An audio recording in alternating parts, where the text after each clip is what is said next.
今日大家好啊！今日咧同大家分享咧，叫做都係 Tiny 微影嘅貨車啦。我係已經係第二屆版本啦，咁啊係196號啦。上一次係195號，咁啊而家係196號啦。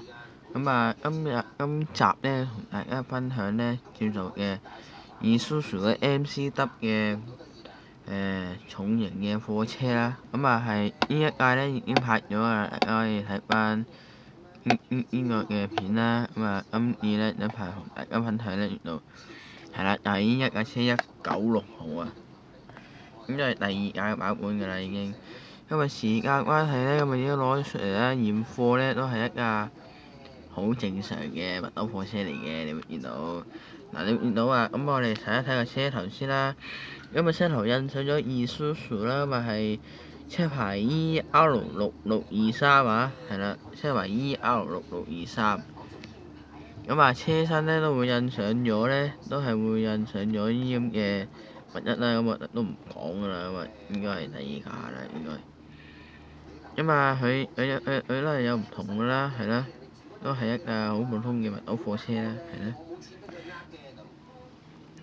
咁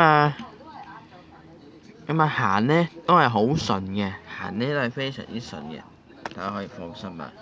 行咧都係好似一架，都係好似啊！真係佢出街咧都會見到喺九龍灣咧嗰啲後巷咧都會見到啲咁嘅車仔嘅。嗱，上一次就係藍色，咁啊而家今次咧係紅色啊，係啊，咁啊都係微影啦，係啦，你會見到車身都係唔一樣。Isuzu 嘅 MCW 拖頭嚟嘅呢個係，呢個類似係拖頭，好普通嘅派街唔係派街牌，好普通嘅微影嘅 logo。啊，佢好似咧今鋪有微影 logo 喎。咦？有冇有微影 logo？大家睇清楚。嗱，大家睇清楚啊！嗱，你會見到咧，佢一架微影 logo 都係冇嘅。咁啊，轉頭第一次咧我都會介紹微影 logo 嘅啦。嗱，呢個有4個嘅螺絲啦，咁啊都唔使詳細介紹啦。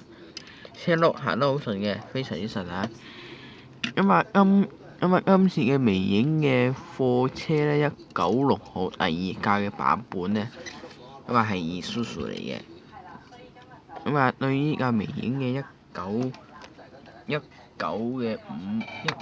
號咧，介紹就嚟到呢度啦。中意咧，記得俾個 like 我，訂我哋個 channel。我哋一個 channel 咧超過140個訂閱咧，我又咧會拍多啲咩拖頭嗰啲車仔啦，係咪？我又拍咗啲微影巴士啦，係啦。不過微影巴士俾我拍晒咁滯啊，應該啲全部都舊車嚟嘅。因為對呢架微影嘅貨車介紹就嚟到呢度啦。中意咧，訂我哋個 channel，我哋下條片再見，好，拜拜。